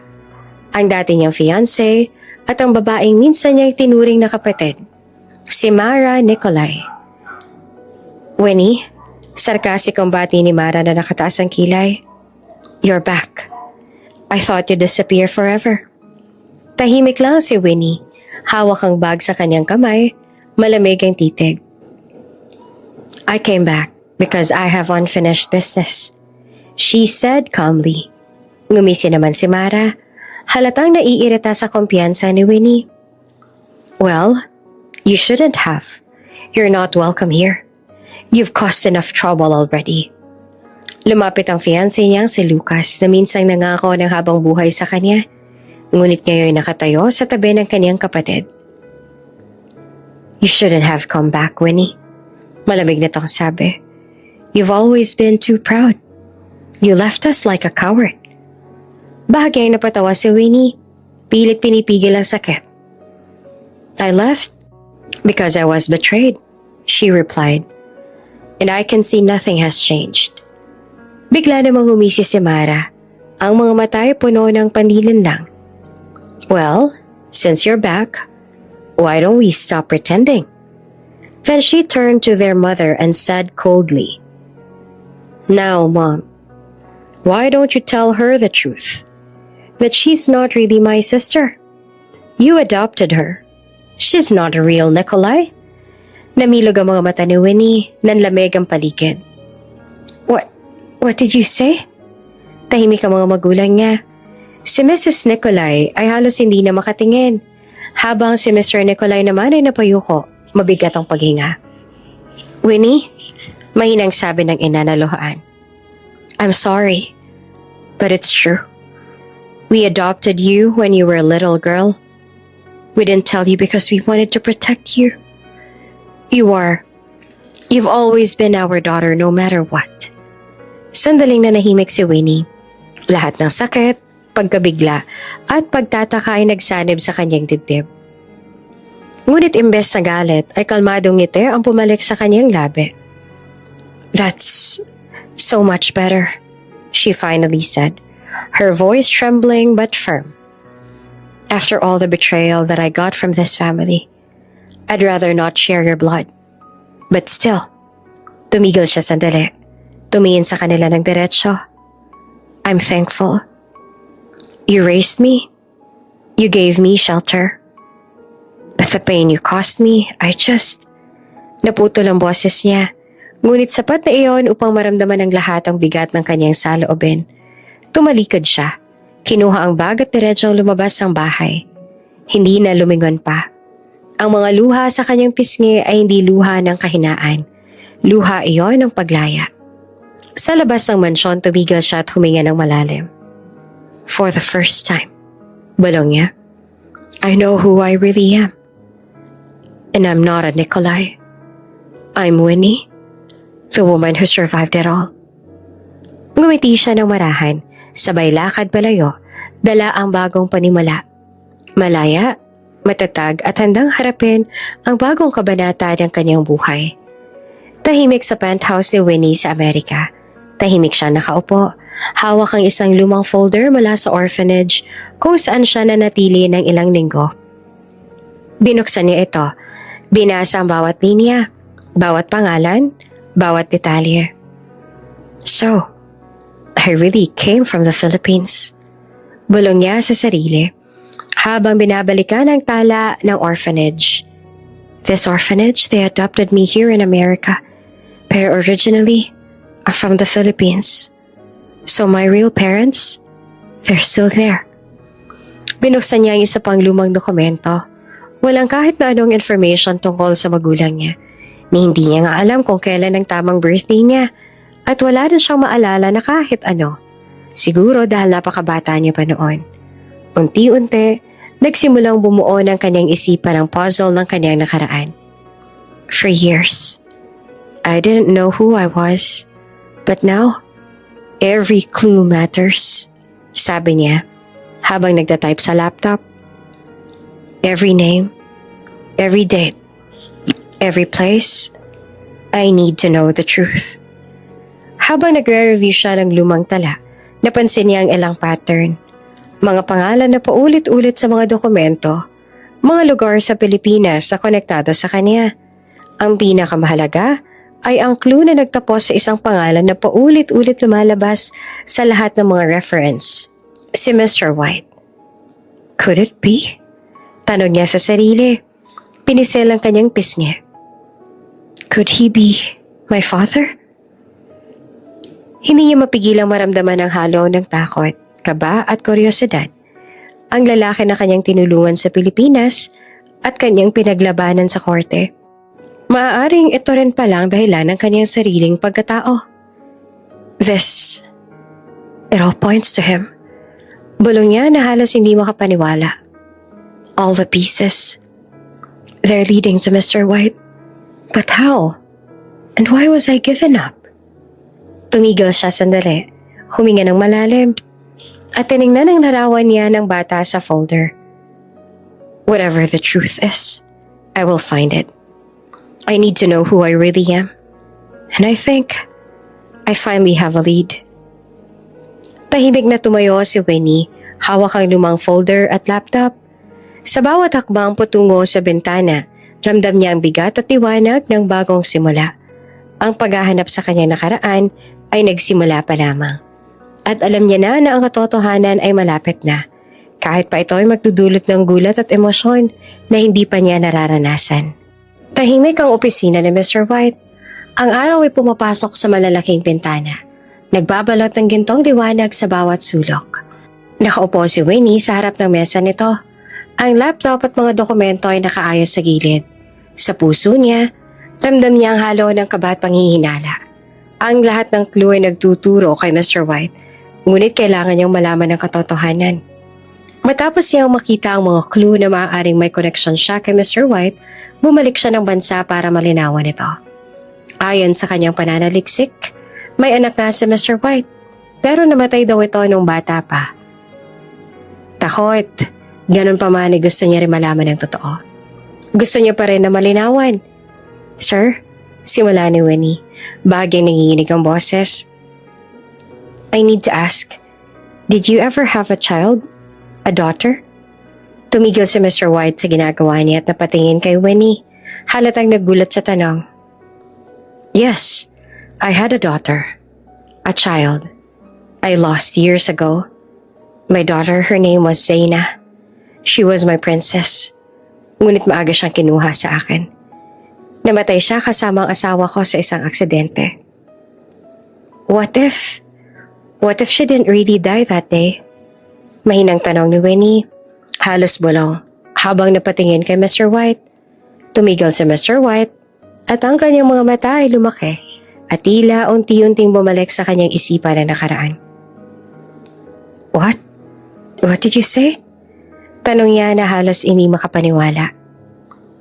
Sir, sagot ni Winnie na may halong kaba at determinasyon. The clues I found, they point to you, to your family, to that child you lost. I think, maybe that child is me. Tahimik sa Mr. White. Ang katahimikan sa opisina ay mabigat.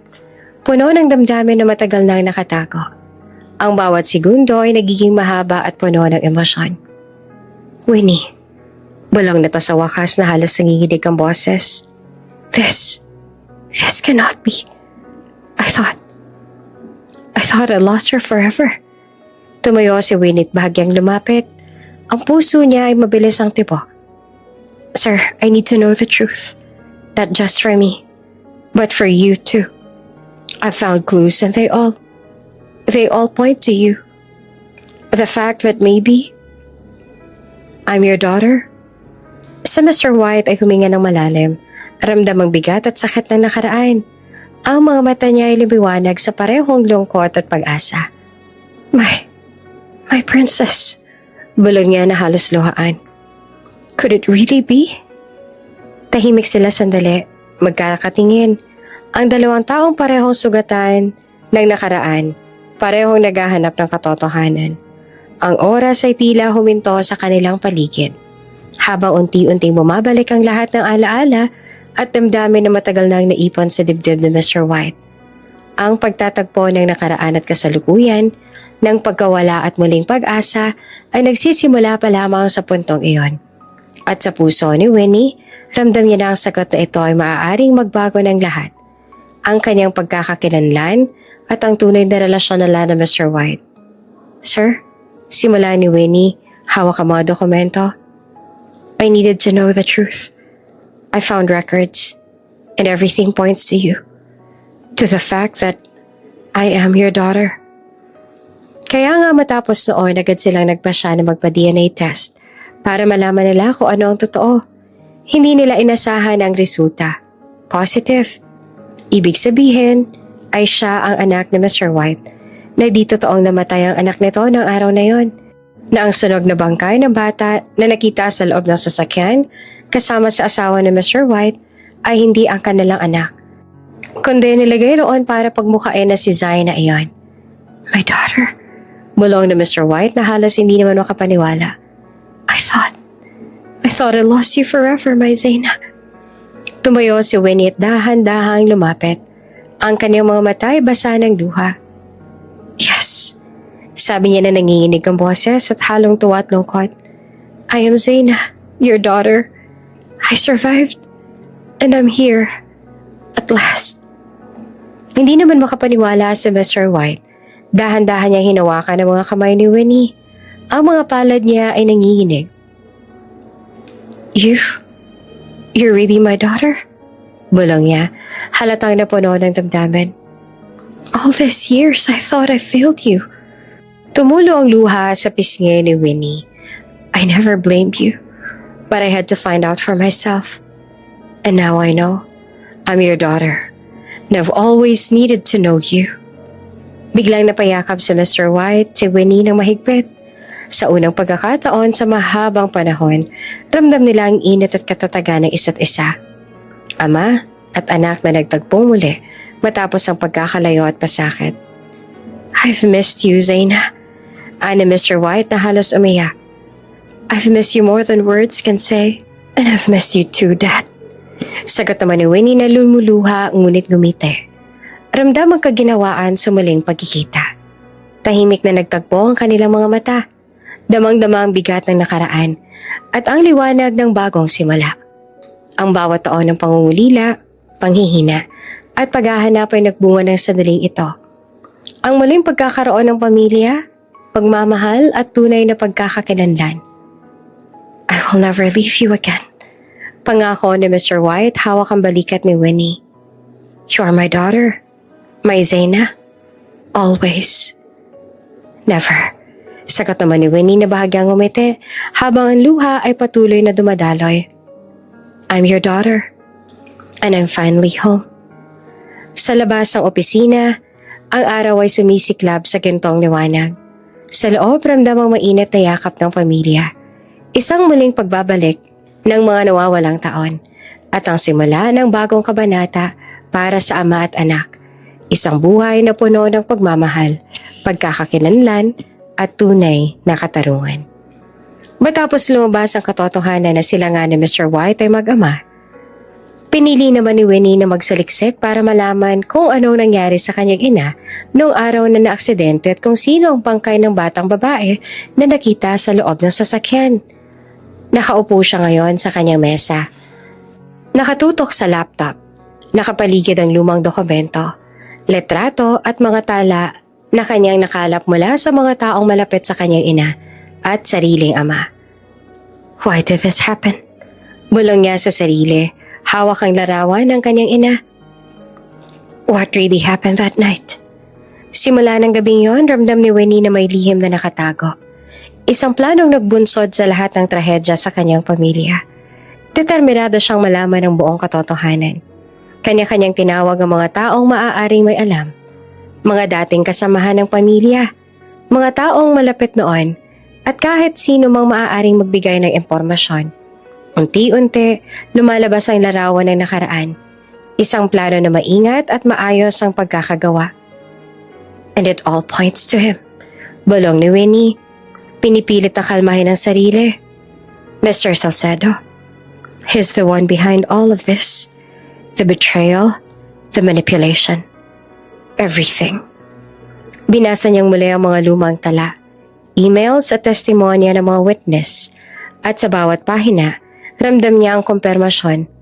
Ang bawat hakbang ni Mr. Salcedo noon, mula sa pagtaksil sa ama, sa pagpapalaganap ng kasinungalingan, hanggang sa pagtatangka na sirain ang pangalan ni Mr. White, ay maaayos na planano. So I wasn't wrong. Ani Winnie sa sarili na ang boses ay puno ng galit at determinasyon. It was him. He did this. He plotted everything. My mother, my father. The lies.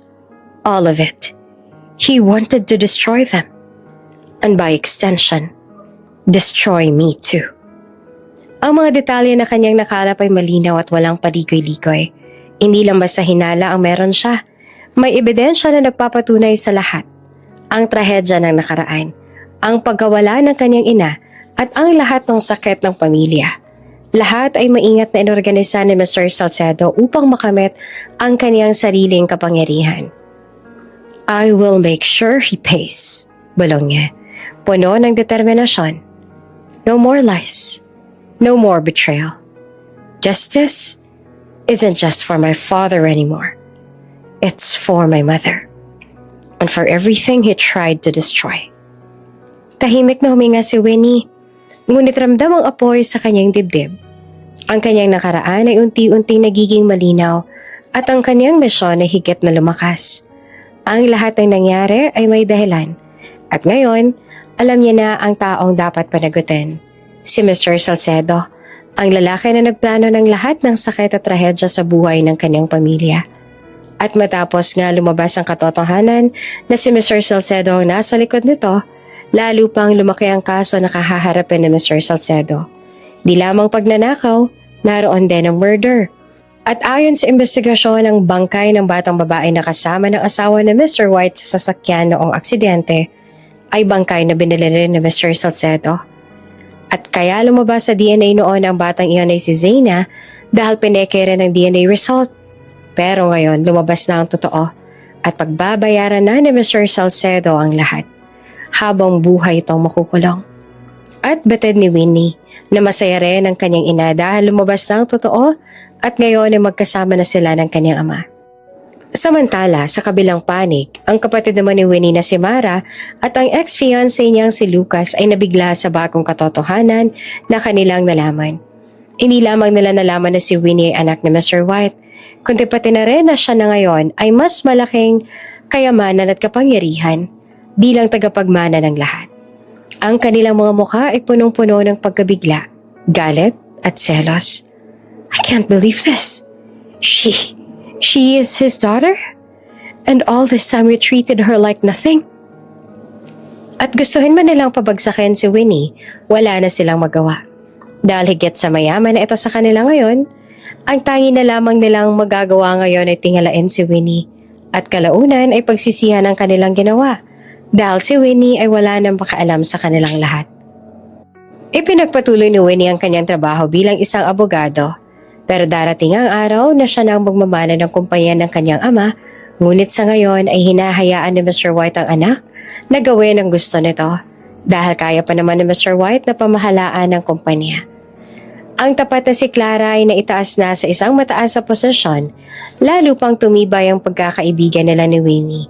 Si Clara ay patunay na kapag ikaw ay nananatiling tapat at gumagawa ng tama, darating at darating ang gantimpala sa tamang panahon. Hindi niya kailanman hinanap ang papuri o kinilalang sarili sa harap ng iba. Ngunit, ang kanyang kabutihan ay kusang nakita at nabigyan ng halaga. Samantala si Mr. Jonathan White, ang buhay na patunay na kapag wala kang ginagawang masama at hindi ka sumusuko sa gitna ng pagsubok, lalabas at lalabas ang katotohanan. Maaaring magtagal, maaaring masaktan ka sa proseso. Ngunit sa huli, ang katotohanan ay mananatiling matatag at malalampasan mo rin ang lahat. Si Winnie naman ay halimbawa na kahit gaanong kapait ang pinagdaanan, kapag malinis ang intensyon mo at pinili mong bumangon kesa hayaang lamunin ka na ng pait, mas lalo kang magtatagumpay. Hindi madali ang pinagdaanan niya. May luha, pagkadapa at pagsuko na muntik nang gawin. Ngunit pinili niyang magpatuloy. At doon, mas lalo siyang naging matagumpay at nahanap niya ang kanyang tunay na ama. Samantala, ang sinapit naman ni Ginoong Salcedo ay nagpapaalala sa atin na kahit na kailan, hindi magtatagumpay ang kasamaan laban sa kabutihan. Ang kasakiman sa yaman at kapangyarihan ay walang patutunguhan dahil lahat ng bagay na nakukuha sa maling paraan ay mawawala rin sa tamang paraan. At sa huli, ang taong puno ng kasakiman ay mawawasak ng kanyang sariling kagustuhan. Hindi niya na kayanang kontrolin. Fate has always had a way of playing with the lives of people. Everything that happened, every heartbreak, every separation, every victory and downfall was part of a greater plan. It was destiny's quiet work, slowly weaving its threads so that in the end, the paths of the father and the child who had been separated for many years would finally cross again. What once seemed like a cruel twist of life was actually a long journey of growth, healing, and rediscovery. And now, after all the distance and silence, fate has gently guided them back to where they're always meant to be, together.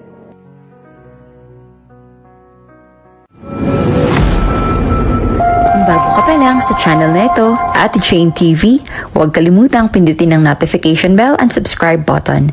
Sana po hindi naman malaking abala sa inyo ang pagpindot ng subscribe button dahil ang kapalit po nito ay ang pagsuporta para makapag-produce ng mga libreng stories sa mga channels ni Ate Jane. Maraming salamat!